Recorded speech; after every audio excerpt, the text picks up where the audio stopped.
Oh my god, I have so missed that theme music. Welcome back, wannabes and creators. It is, if you can believe it, another episode of the now rebranded The Complete Creative. I thought about how to announce the relaunch. What I decided was to just do a new episode and drop it right here. Then I rethought it because it's been a long time. In fact, I haven't had an episode since 2017, and I thought the most appropriate way to launch a new episode would be on the anniversary of this podcast's last episode. So that's what I'm going to do. I'm going to drop a brand new episode of this podcast at the beginning of November, 5 weeks from today. But before then, I thought it would be appropriate to revisit the best interviews from the Business of Art's 150 episode archive. Now, when I say best, I mean most played and most talked about. And there is no episode that I reference more than my talk with Ben Templesmith. Ben Templesmith drew 30 Days of Night. He has done countless covers and countless amazing work since then. And he really revolutionized the way that I thought about my own creative process. So, while I'm prepping the first new episode of this show in 2 years, I want you to listen back on the fourth most popular episode of the podcast and my interview with Ben Templesmith. Now, if you enjoy this, I have a treat for you, because for the past 2 years, I have been building out a brand new website called The Complete Creative. You can reach it on thecompletecreative.com. It has tons of articles, epic blog posts, the podcast archive for this show, and a whole lot more. It's basically everything that I've been learning since I gave up this podcast the first time. One of the biggest regrets of my entire creative life, which is why I'm bringing it back. I cannot wait to share with you who the first new guest is going to be. But for now, enjoy one of my favorite interviews of all time with the incomparable Ben Templesmith. Take it away, Ben. Tell us what you're passionate about these days. What am I passionate about? Making the books I want to make as a creator. And then actually, I'm probably passionate about empowering creators in general. It is my firm belief, and the thing that drives me generally, is that the person who should benefit the most from any creative work they make is them. I don't mind anyone else taking a cut, which is normal, but they should be the major beneficiaries. And that's not really the case, and hasn't historically been the case in comic books. So I would like that to change. I would love that to change too. I mean, it's tough because there's so many people on the... Well, comics are incredibly expensive and time-consuming to make at the first part. Just at the very beginning part, I know friends who are writing novels and they're writing 6 to 10 a year and they're putting them out. And I'm like, what? That kind of pace, just you can't even do without breaking every bone in your body as an artist and a writer, Well, I put out roughly 12 issues a year, I guess, of content work-wise. I mean, you don't always see that because it's in multiple projects, but I'm pretty prolific. I work on 3 projects at a time usually. That you sound like the artist for my first book who would stack books books back to back to back or like on top of each other. So I would have 6 to 8 months where I didn't hear from him. Then I'd get like this beautifully rendered full issue or 2 issues like at the same time. Yeah. Well, I generally, if you want to talk the economics of it, I think floppies, and I call them floppies, are still important because they provide, obviously some people still like the episodic format, but it pads the way for you to still eat while you're completing the work. And then once you've completed the work, then you have this fantastic big chunk of everything that you can give properly and at a higher price point because it's the whole thing. But that's honestly the payday. But I don't actually just work on like graphic novels and only release it once as the actual graphic novel. I don't think I could afford to. I don't understand the economics of how that truly works because some people do want an issue. So, and then they want to collect it. So that still works out for me. And I know floppies are sort of going down, but we shall see. Yeah, I mean, for me as the publisher and like the person who does all of it, the floppies just don't have a great enough margin for me to risk it because I don't have the distribution network to like print at that kind of scale and distribute at that kind of scale. Yes, you do. You can do every Diamond, the direct market is only one market. So I go through this is getting into my business plan. I go through I think of it as three markets. I think of, because I have a Patreon, or Patreon, however you say it. If people don't know what that is, it's kind of like a mini Kickstarter from month to month. But essentially, it's kind of like I would call it a fan club, a pay gateway fan club, where you give these people, the dedicated hardcore, I'd say crazy people because it's my work, an experience and something every month, even if it's just online. But I do, generally speaking, my projects say I would do 2 pages a week for however long that project goes. And then every say, I print myself. It's on-demand printing though, so it's not the true offset printing, which is the best quality, fancy stuff printing. 42-page perfect bound. They're not floppies, but they're not graphic novels either. But they're a good chunk. So I do longer form floppies really, and because they're so exclusive, I only print a few hundred, and they're mostly for the patrons. And then I just, I can sell the rest at cons because no one's heard of the book. That provides enough income to keep doing the whole thing. And then at the end, I'm rambling, but I've got the completed tome of book. And then I can take it to the second market, which would be a Kickstarter or something like that, where I can offer a complete package. And obviously, when you get to a Kickstarter, you do have to use generally a real printer, an offset printer, and that costs a lot more. But even for 1,000 copies, which sounds a lot, but isn't really in the scheme of things, or 500, because you wouldn't sell them all initially. I'd say you can profit-wise make as much as selling, say, 5,000. I'm rounding up. 5,000 in the direct market. And the direct market is just the last resort, because that's for everyone that's never heard of you necessarily, but sees something on a shelf or goes to the people that only go to comic shops and they don't do the online stuff much. So there's more work involved, but I say there's 3 stages and 3 markets. And yeah, sorry, I'll stop rambling now. No, I want you to ramble, but like, when you go to the direct market at the end, are you bringing single issues to them, or do you just bring that trade? Oh, I would always do single issues first to them, because, these are people that, generally speaking, and I am generalizing, we all do. Russians are good at making the trains run. The French are the American stereotypes of the French. Stereotypes aren't really true, but they're an indicator. The direct market people, generally people go into comic shops, right? Most of them have never heard of the book I've been working on for a year on Patreon and then as a Kickstarter. They didn't know. So offering them, I like floppies. I like doing covers and doing fancy things as a new experience. So I offer it as floppies first through them, because that's the standard way of the direct market, and then just a regular trade right at the end.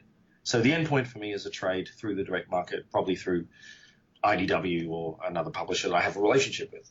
Right, but before then, so basically you're building your campaigns and you're building your books in 3 stages. The first is sort of like the day-to-day book that is part of the Patreon, and then once the book... Well, that's the most exclusive fancy book, because I actually sign and number the damn things. They're very, like, first printing exclusive with a different cover and maybe extra content, lots of back material. So they're getting like a deluxe floppy. And then I do a deluxe graphic novel collection, I guess, through the Kickstarter, which is usually a hardcover and slipcase and everything like that. And then I just do they're like the iPod, Apple, Mac people, and then everything else is just Android. Right. So like the people who are early adopters are the people on your Patreon and Kickstarter, and then you're doing kind of a mass market regular edition, which I'm making an assumption, but like the books have probably earned enough to like be profitable by the time they get past the Kickstarter, including your time, and that direct market is just sort of a bonus. Yeah, it's the payoff, I guess you'd say. It's the bit that will hopefully help me get back on my feet because I've been rather poor for quite a while. But what I'm selling in the first two stages, you could say, is an experience. I mean, I give them prints, and I actually, when I do them, especially the Patreon stage, I'm giving them in wax sealed envelopes with lots of other goodies. So like I'm trying to give people an experience and something very special. And then so too at the Kickstarter stage. And then the direct market is just for everyone else, if that makes sense. It's just for the people that either didn't know me or don't follow me much, but like the book, and they just pick up the book. And it's a much cheaper level, really. But yeah, it makes everyone happy. I mean, this is very interesting because like this is something that I've been looking into as a person who has only had this hardcover books for my books for a while. You know, we produced 2 graphic novels and now an anthology as well, and they're all coming in hardcover, you know, for this exclusive subset of people. And I've been looking at different publishers and different printers on how to do sort of like a mass market, like cheaper version with maybe a mass market paperback and then like, you know, single issues. And it's just a very interesting process to see like this is kind of how your process has been. For how long have you been doing the Patreon? How long have you been doing it in these few stages? I want to say I've done about 2 years, I'd say, for the Patreon. But I could tell you, and this is before Patreon existed, the first project I did where I wrote and drew it and did a Kickstarter, it was pretty successful. I just wish I'd kept most of the money. But it went to a company I helped form. I did zero, like, and then I went to IDW, say, and I did literally zero promotion. I didn't even mention it. Because I was busy with other things. So it just was a thing that came out through the direct market. And it still had the best sales of anything I've written and drawn myself that I've ever had, numbers-wise, for the floppies. And so it's just a thing that runs itself, you know. It's got the whole preview system and comic stores, and like, you know, luckily they know my name enough, I guess. So yeah, it was on autopilot after that. So it worked out. And then soft covers are a bit cheaper to produce, but there's very different markets. I'd say hardcover people are a particular kind of people as well. So I mean, IDW have done a bunch of my books in hardcover as well, and like they still sell. So it's like a lot of people want a hardcover. So, and that's becoming the norm, which is nice because that's like France or something who only do hardcovers pretty much. Right. I was at Denver and someone came up and said, "Do you have a paperback version of this?" And I was like, I guess on my website, but like I could give you a discount to like what the paperback, and they're like, "No, I actually prefer the paperback format." And I was like, "Huh." I haven't had too many of those. Mostly it's the other way around. Yeah, I haven't had most people that want the book in print want like I can see like the hardcovers are like the upper echelon, like yeah, the upgrade. Yeah, they're like the upgrade to everything. And to when people come and say, "Well, I'd rather have a paperback," and it happens, I don't know, maybe once every 3 or 4 months at a show, and I go, "Really?" Because like the paperback is just gonna fall apart. Like these hardcovers are made to last. Like that's their job, is to last. Yeah, they're a real book. Right, exactly. I mean, I was talking with a friend of mine the other day, and she was and I was like, you know, of all the things about hardcovers, the one thing that I'm going to sound kind of shallow when I say this. I was like when I got the hardcover books in my garage, it was like I was like, oh, I feel like I've made it a little bit because like a hardcover is what like I'd always imagined as like a 10-year-old kid, like authors like books are hardcover. Don't touch Daddy's hardcover books. They're up here. You can touch these books. Yeah, it's a grown up. So having them is like a kind of magical experience for me on both sides, not just buying them, but also just having my book in them. Yeah, I mean, I would prefer a hardcover collection, like a quintessential collection, to just a few softcover graphic novels. If I could get the whole thing in a hardcover, I'd probably go for that myself. Just because I'm a completist and I know I have the whole thing and I can read it at my leisure. So I don't have to go and buy another volume or anything like that. Right, right. And usually the hardcovers have like a little bit extra in them. Like the hard, like you said before, like the hardcovers are for like the collector fans, like the hardcore fans. Where I like myself a trade too because they're cheaper. They have a lower entry point. They get me into a series. I never would have read like Bitch Planet if I didn't have that $10 trade that Image puts out. Well, exactly. You need the taste before you go for the big thing. So. Right, exactly. And like you said, there's markets, there's all sorts of different markets that you can set up. And, you know, to listen to you talk, as I'm riding the wave of thinking about starting a Patreon myself, like you're turning some wheels in my head, some more wheels in my head that hadn't been turned before also. Hmm. Because I'd always worried that the people that backed the Kickstarter, that people that backed the Patreon, then weren't going to back the Kickstarter, and I was just going to be moving around money around from one place to another. Well, the two things of that is those are the most dedicated people ever. They're basically, for me, they literally are my patrons. They're people that have shelled out a bunch of money month after month to watch me make a book and to get a special version. But I'm offering on the Kickstarter a different version. If you're offering the same version, well, then they definitely have no reason to back the Kickstarter either. But some do, and they tell me, and it's like, thank you. But you want to offer something different at each step of the way. Because I think most people are confused. They think don't believe you're selling comic books. You're selling an experience. And it's all about the experience you can offer them, I think.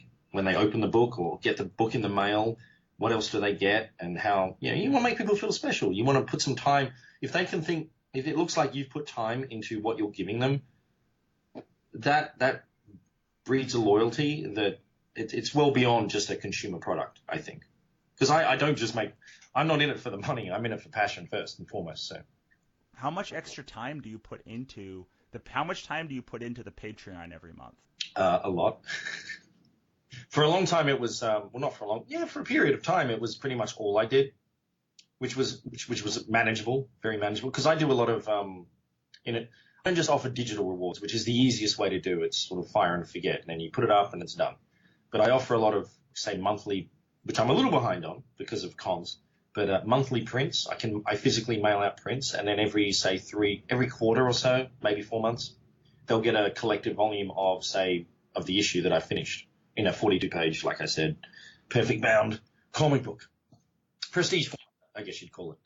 And that's like nobody else can get that except people on the Patreon. Yes. Well, I mean, except for like I'm sure you're printing a little bit of extra for selling at shows. Well, I usually print editions of 500 for a first issue and 200 for every issue after that. But the patrons get like the special wax sealed envelope. Because the book's got tentacles in it, so I call it a squid pack. And there's various levels of squid pack. So you'll get a pack with a sticker and a button and a couple of prints as well as the book. And then the step above, you'd get a special hand painted print that I've done as well. And then the top ones will get an original page of art with it as well. Things like that. Or they'll get drawn in the book. And only the patrons can get those, but I don't sell squid packs at cons, but I will sell just the printed material at cons. And what else was I going to say?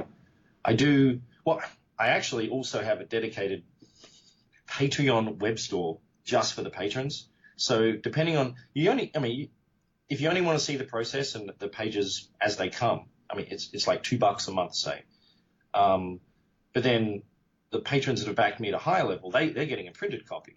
But after they've got theirs, the copies left, the next phase is to put them on the Patreon-only store, which all patrons have access to. And so for a bit of a higher price, well, because they didn't back it at the thing, then they can still have the opportunity to buy the special Patreon-only thing. And then really after that, what's left after a certain time, my main web store will offer the rest of it at a more retail price, a higher price. So if they still really want it. So it's a good way to clear out the extras. And it makes everyone happy so far. Once they get the book. Right, of course. So the people that are getting it on the Patreon are getting all of these extras and the book for cheaper than the people on the Patreon store, and then they're getting it for cheaper than people on the regular store. Yeah, if you're a patron of mine, my Patreon only store has it's just always at a discount anyway. But the people that back me at a higher level definitely paid for their stuff, and so they just get it. And then people at lower tiers or levels can can still choose to buy it if they want. So. Right. I mean, I'm looking on your page. I had to like sneakily like type in so it wouldn't come across on the microphone. But I'm actually looking on your Patreon store right now, and it's one of the most interesting of all the ones that I've ever seen. So you're working on. I literally changed it last week because I'm starting a new project this week. Right. So you have Wormwood, Little Devils, and Black Holers. Are those the three that you're talking about alternating between, or is there another new one now? Well, those were the three I was working on for about a year. I guess about a year. I just finished Wormwood and Black Holers on the Patreon, so they're done, and that's why I've swapped over now to a new project called Original Hate, which I haven't even started promoting yet, but I'm starting to do it. And the Little Devils one is an art book, so I just do a few images a month for it and show them time-lapse videos and stuff, the process of it. So that's still ongoing. That'll be ongoing for about this year. So cool. And the Little Devils, the time lapse, are they exclusive to the Patreon too, or can anyone see those? No, they're exclusive to the patrons. They get their own access code and everything. This is like blowing my mind a little bit. I'm trying to keep asking you questions as I'm going through this page and going like, this is a great way to do a Patreon. I've seen a lot of people who frankly offer these exclusive prints, and they generally are like porn, and that's how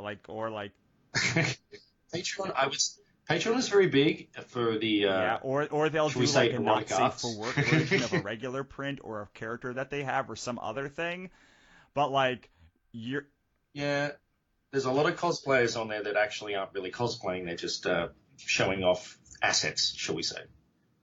They're big on. They make a lot of money. But this is not that. This is like you have like a whole like tiered business model and like things to help the Patreons. Why? Yeah.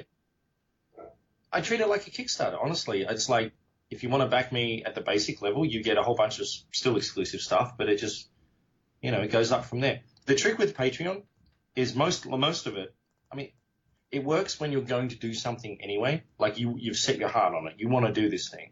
So all you're doing is documenting and showing other people what you're already doing. And that's the best way to do it. But I do dedicated things for them. So. Right. I mean, it makes so much sense. I always tell people when they're doing art, like when people say how do I get more out of a day? I say, are you recording your art yet so you can put them up as speed paintings and all these other things and stacking so you're doing something one time but you can use it 6 times? And they go, no. I'm like, well, start there because now I just increased your workload by 600% or your bandwidth by 600% because now you're drawing one thing and using it in all these other places. And you have a pretty similar model, it sounds like, on this Patreon page. Well, I'm not saying I'm not by any means a genius and I'm not by any means an expert, but it's just smart to having only to draw one thing once and capitalize on it multiple times. That's a business model. That means you can eat and pay your rent. So, and I've run into a lot of people that don't really understand anything on the business money side, which is really sad. But now I understand why many artists are kind of screwed over on contracts and in careers in general sometimes because they do bad deals. But wow, I just sounded like Trump. They do bad deals. It's fine. Yeah. Yeah, but I mean, you're not wrong because I tell everybody when I make them sign a contract, I'm like, this contract is geared towards me. You need to look at it and tell me what you need to change. And about 80% of the time, I'll just get a signature back, even though I told them that this was a bad deal for them because they were just excited or for some reason, I don't know why they don't look over the contract, but I get the contracts back in way less time than it could take somebody to legitimately read through them. Yeah, I mean, some things people should ask for you get what you're interested out of the deal. But if you're a clever artist or creator in the first place, there's things that you could ask for to make sure they're okay with, obviously contractually or whatever, that you don't care about, but that artist could capitalize on, like the process work. At some point, I get very nervous if I'm doing a work for hire job and they want print resolution of my process work. I was like, well, the process is my process. If you want to buy that as well, that's potentially money for me now because people are just interested in watching me do it. Although obviously you maybe can't show it at the time because the book hasn't come out and NDAs and stuff. But for things like that, you want to factor in. So I mean, you could capitalize on it, but only if I can capitalize on it too. So let's give can you give some concrete examples besides the one that you just talked about, the process of things that an artist should or could ask for that would really benefit them? Oh man, I'm not an expert. I've signed plenty of bad deals. I know. Look, neither of us are legal experts. This is just our colloquial opinion. Go and ask a real legal expert. Okay, now we got that out of the way. Yeah, I've never really had a lawyer look over any of my contracts. But I like them in plain English too. But I've signed plenty that I didn't really understand. Because it's for a large company, it's like, it's fine. I just do the art. I get paid, and you get to do whatever you want because I know it's a big thing. Like, that's fine. But one thing I wish I'd learned a few years earlier, well, in my career, was what reversion rights are. And that means when you do a book, say, and it goes out of print, well, if the publisher's not going to keep printing it, you get all your rights back, and you could either take it somewhere else or do what you want with it because then you control it. And I would also say creator owned doesn't always necessarily mean creator controlled, but it should by implication, but it doesn't in practice. So I've got a few older deals where it's creator owned work, but it's not creator controlled in the sense of like other rights or whose opinion is the most important when it comes to, say, making a movie out of your work or something like that. And all the middlemen you have to deal with instead of well, it's my book. Why can't I just do what I want? If someone comes and approaches me and says they want to do something, I'm like, yeah, great. So I would say bear that in mind in contracts sometimes. But leverage is everything, and every art creator is different and at different points in their career. So not everyone can ask for everything. And it's a minefield, and I am not a lawyer. So yes, I'm gonna add one more, which is what out of print means. Oh, out of print. Well, that's a debatable thing these days. I don't because of the world of digital now, I don't consider digital in print, obviously, because it's not in print. But a publisher could argue that means, oh, no, we're still offering your book. It's available. It's on like Comixology or somewhere. It's like, yeah, but you're stopping, like, I can't, sell it at conventions, or people can't find it in bookstores. And that's real money. And that actually goes through, generally speaking, sometimes less middlemen than the online digital side. Because you've got publishers, you've got the online store where it's sold, and then you've got the online publisher and all sorts of things like that. So in print means it is available. In simplistic terms, probably available at a Diamond warehouse, like they have some in stock that they can ship to comic stores and bookstores. Because if that doesn't happen, you don't get this thing called royalties if you're a creator. And so every quarter or so, you'll get a statement, whatnot, saying, oh, we sold 50 books. It doesn't sound like much, but if they're hardcovers or collections, that adds up to a little bit, maybe a couple of $100 a quarter. But if you have, say, 10 graphic novels that are in print and still available, and they're all selling like 100 copies each or whatever, that actually provides you, the creator, from your past work with a passive income that allows you to build your back catalog and actually live. I mean, you want to actually expand as you go because you've done all this work. It shouldn't just be a dead book 6 months after you've done it. You know what I mean? Because not everyone in the world's heard of it. So keeping things in print for me is actually an important thing, and it should be for anyone that's building a back catalog of creator-owned work. I mean, they say that you make your living as a writer on your back catalog, not on like the book that's coming out, but on how that new book lifts up all the old books, and those are that's how you're making like your passive income living. If you're smart, because say you release volume 5 of your book, but the publishers let the other 4 go out of print. Well, volume 5, people go, oh, I like this. Where's the rest? And they can't get it, which is ridiculous. So that has been an ongoing struggle sometimes with publishers. Like I would do a print run myself just to keep it in stock. I've offered to invest in my own properties. So because if you look at it in the scheme of things, though, and I'm sorry, I'm not trying to dirty mouth publishers, and I know you're a publisher, but say $300 a quarter isn't terribly much to some publishers in the scheme of things. But that means an awful lot to a human being who's created that book. And you multiply that by several more volumes, that's actually a bit more, So there's costs, But you look at the long tail economics of it, and that's where the payoff is for a creator. So, because we're building something, we're not just doing a wham bam thank you ma'am job where you clock in, clock out every day. We're trying to build something, and a good book can sell for the next 100 years. Yeah, I always say make it once, sell it forever, and it's okay. My job on this program is to badmouth publishers, so like it's okay. Like Well, I'm not bad mouthing him, but I understand the business logic of everyone. But I should know the most, obviously, as me. So what my so I was listening to someone talk about out of print, and he said that a good legalese thing, or like what you should be looking for is a book hasn't sold X copies in print in Y amount of quarters means that it is out of print. So even if the book is in print and it has, let's say your number is 500 or 300, if it hasn't sold 300 copies in 3 consecutive quarters, it is considered out of print, and you can get the rights to revert back to you. That's what he said. A good wording was. If you can get away with it, that's great. But I feel bad for the publisher then, because if there's a bunch of unsold copies at a warehouse, that's fine. Like, give me my rights back, and I have the property to do with what I want again because it's not selling.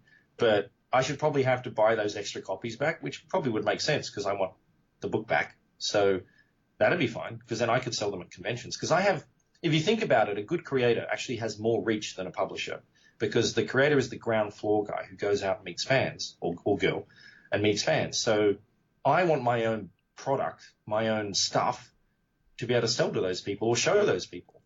And a publisher doesn't have that much reach. Yeah, they do cons and they sometimes have, booths and stuff, but people want the experience with the creator, not honestly with the publisher. The publisher is just the distribution.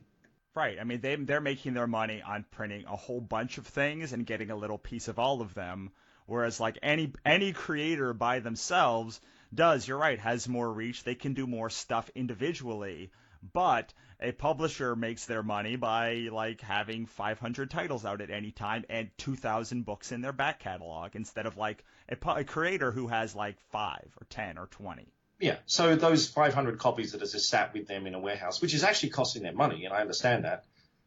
They may not be doing anything for the publisher, but they could do great for me. I mean, I can bring 50 to a con every con and probably sell through them eventually, because I'm giving an experience on top of that, rather than just having them sat in a warehouse and seeing numbers on a spreadsheet eventually, which is very unpersonal and not why I want to create in the first place. Right, exactly. And I would say that usually when rights reversion happens, any books that are in a warehouse, like they can still sell those copies. Like that's why you see. So like that's why you see in certain books, if you like look on Amazon, there'll be like 2 or 3 different versions, like from Titan and Tor, because like someone got a rights reversion from one and then went to another or something like that. But again, I'm not a lawyer either. I can say that No, see, in that case, I'd offer to buy them back because they'd still be worth more to me than probably the publisher. And then it wouldn't muddy the waters. And I'd consider the publisher going, well, you have to buy your old stock back then because it's just sat there for us and costing us money. But if they just keep wanting to sell them, that's great too. So one of the best things that you could do as a creator, what I tell people that are like that have books that aren't selling very well, is because usually most of the people that I know get like a wholesale deal on their books, so they'll get it for half, like whatever a wholesaler will pay. I say offer to. Well, what entities do you mean are doing that? Like the publisher? Like you mean giving them like the diamond discount, which is what a comic store will get, 50% off cover price sort of thing? Yes.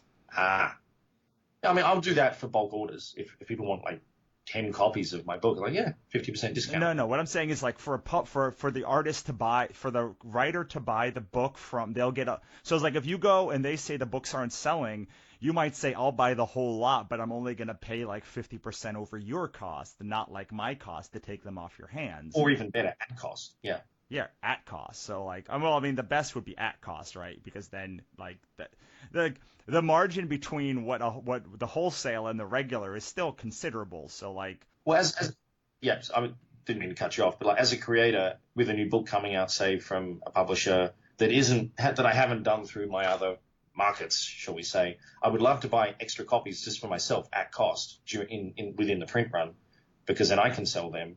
But it wouldn't really be. I don't know if it would be fair for the publisher to charge me. Oh, they charge me a bit. Or charge me the costs would be fine. But if they want to charge me a bit more, that's okay. But as long as it's not prohibitively, if it defeats the point of me buying a stock of my own books when they're making them, that's kind of defeats the purpose of spreading the word and actually ultimately promoting the book for them. So Right, exactly. I mean, I usually do 30%, between 30 and 50% above my cost plus shipping. That's my yeah, shipping is. yeah, because it can be expensive to ship as well. Oh yeah, that should be borne by the person who wants the damn books. So Right, exactly. So we're just like kind of rambling now about different pieces, but like the good news is that my audience likes rambling stories, so like this is fantastic for them. I hope. pretty much all we do. Sorry.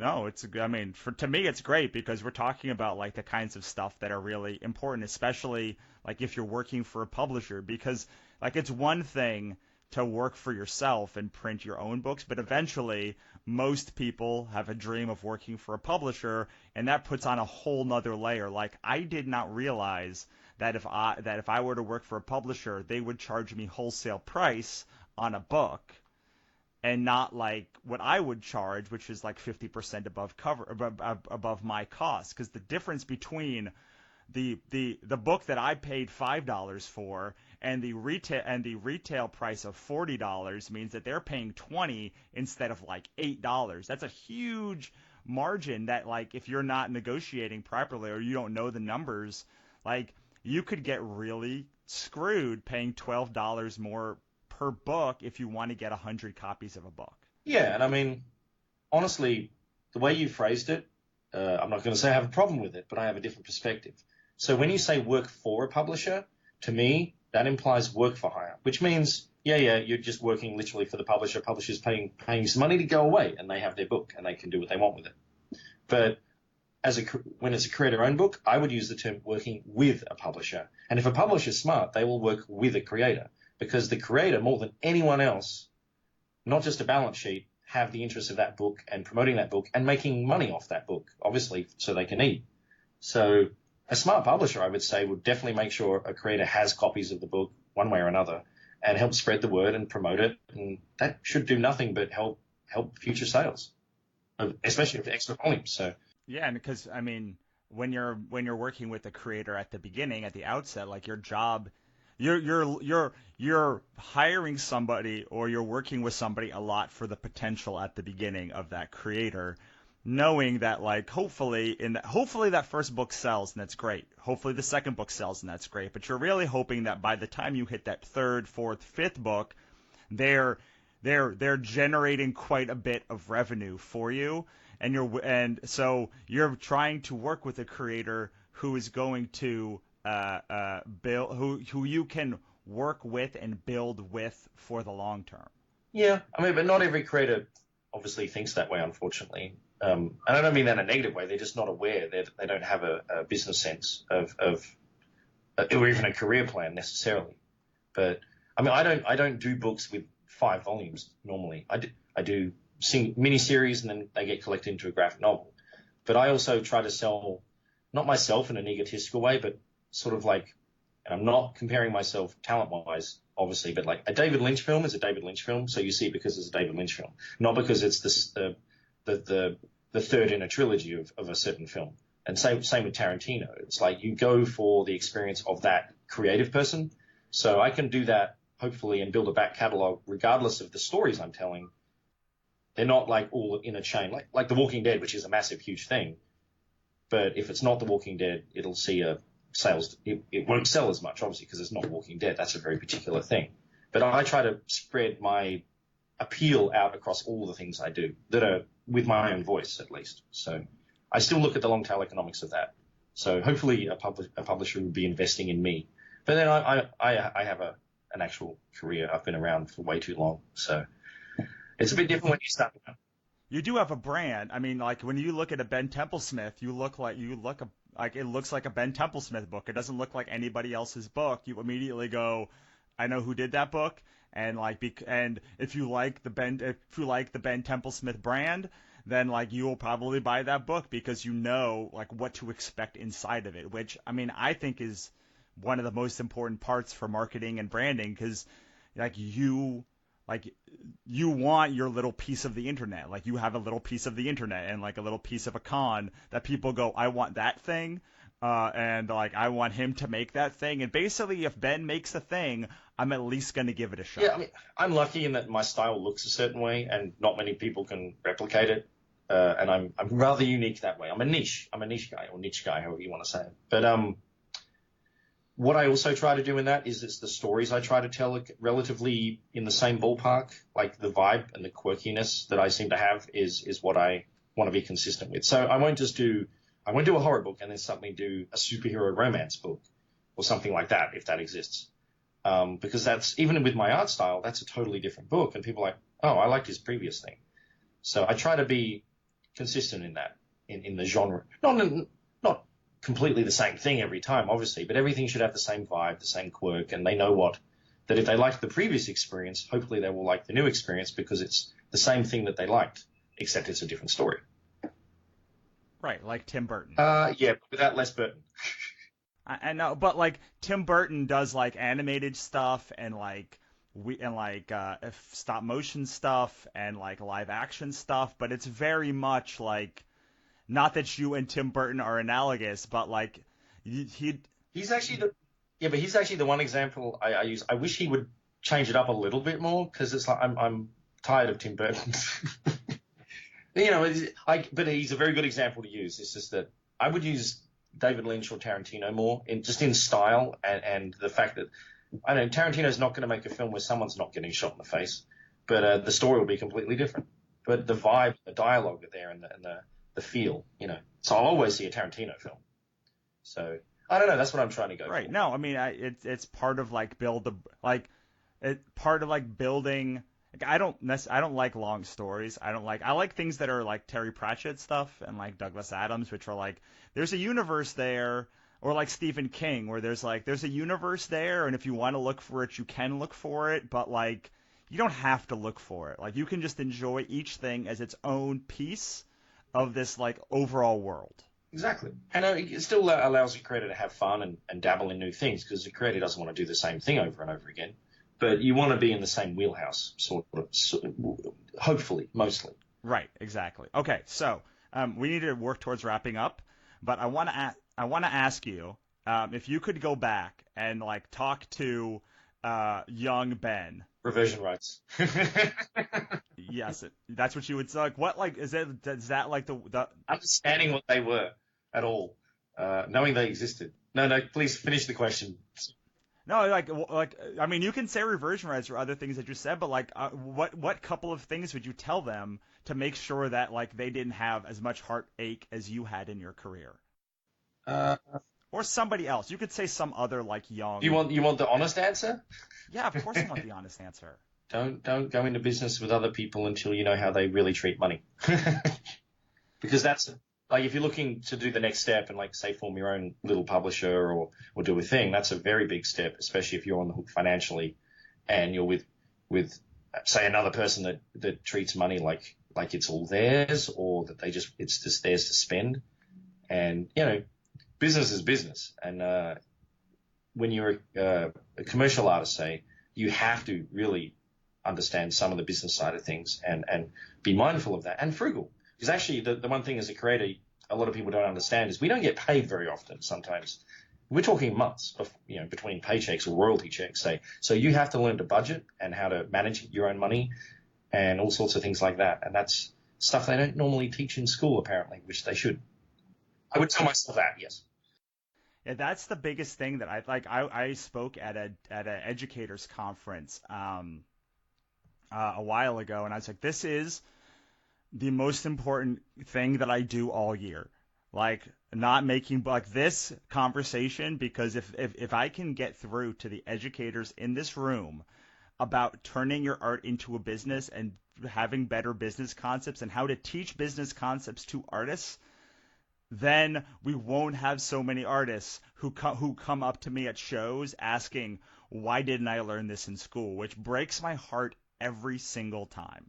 Yeah, I mean, there's a lot that are just literally, I mean, that's the reality of America is a lot of people work paycheck to paycheck. But if you're smart about it, you put a little bit aside, or, well, that's savings, but you build your own house rather than just rent. creatively speaking. So that you can build on the income from your work, your previous work, as to help fund your current work. So I used to be very good at that. Then I went into business, and it wasn't necessarily my fault, but I was left with a lot less money, so I'm rebuilding that again. So I think that is the biggest life lesson with money and comic books and creative stuff in general, is how to manage your money, your income, make it work.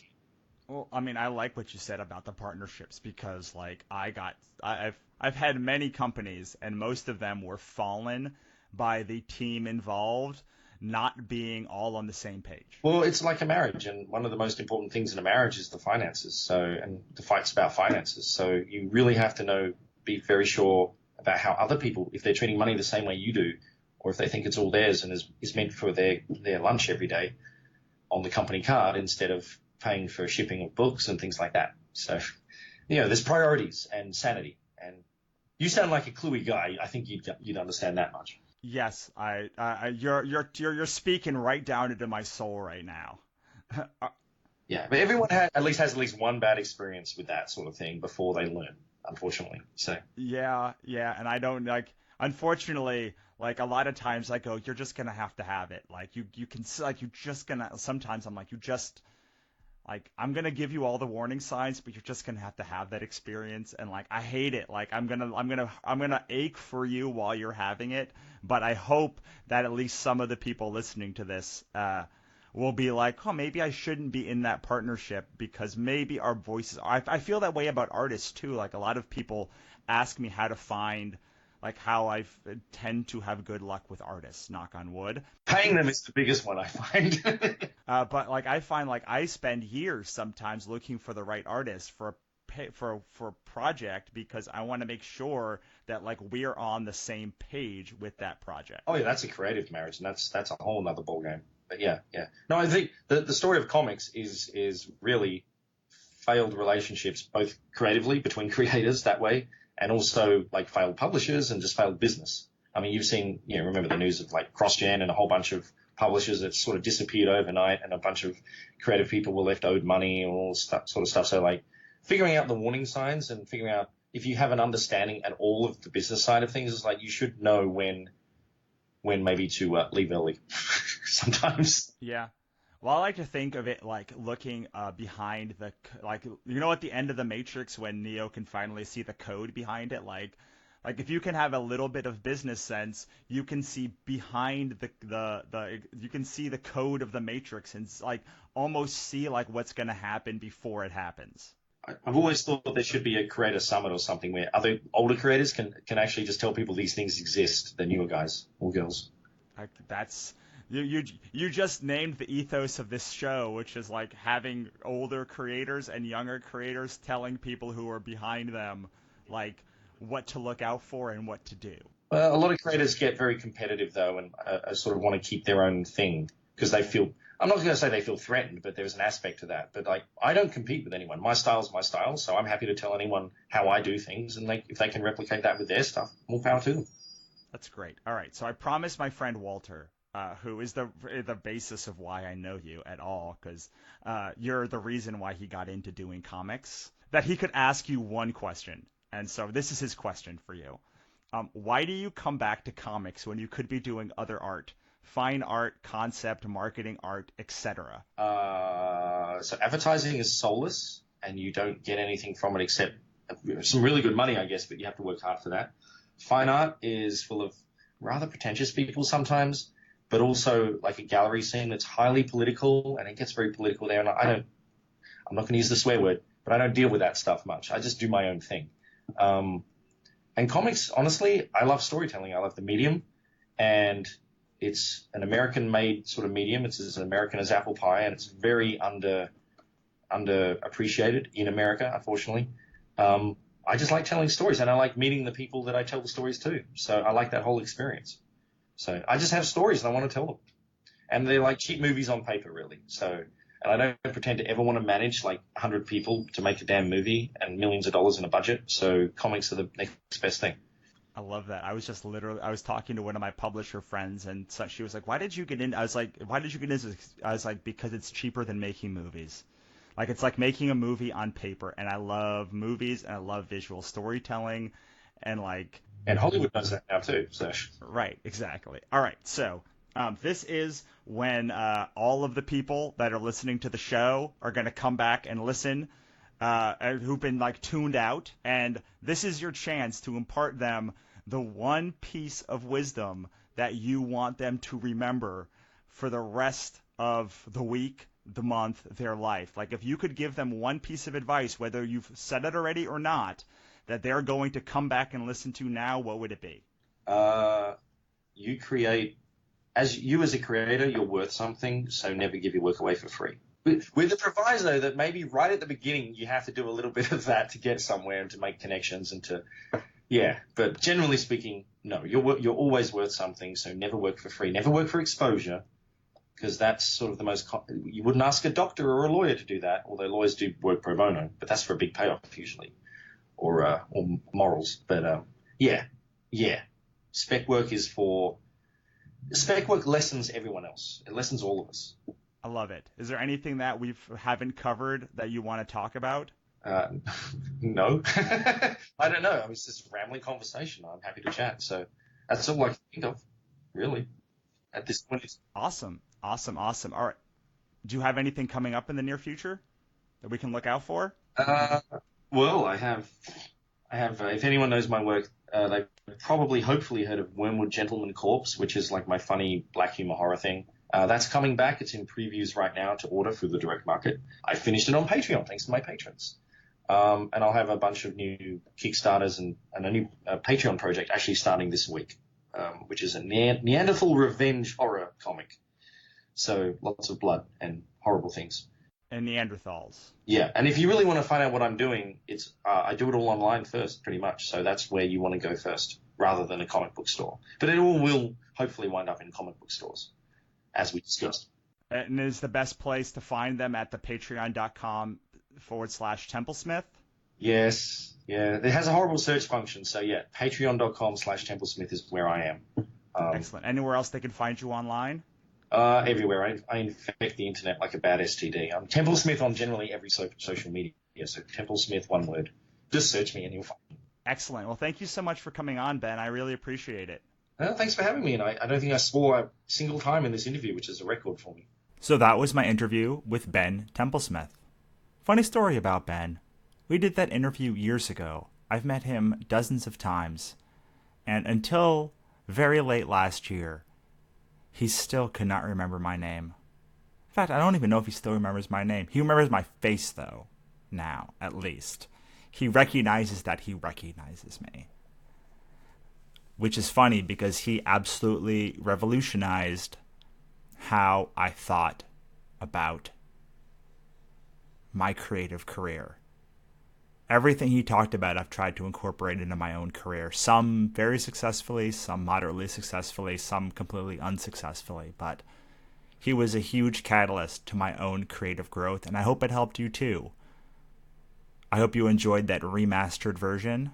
I didn't mention that in the intro, but I totally remastered the whole audio with what I've learned since that interview. And I hope you enjoyed it. If you do, please subscribe. You probably already subscribe, but if not, go to whatever your podcast app is and please subscribe to the show. And head on over to thecompletecreative.com and check out all of the content that I've been making for you for the past 2 years. This podcast was the singular thing that I regretted most giving up in my whole career, and I'm so excited to be back and bringing you more episodes. Just a couple weeks left until we launch our first new episode ever, and next week I will reveal to you who the first guest will be. I think you're going to flip out. Until then, have a great day.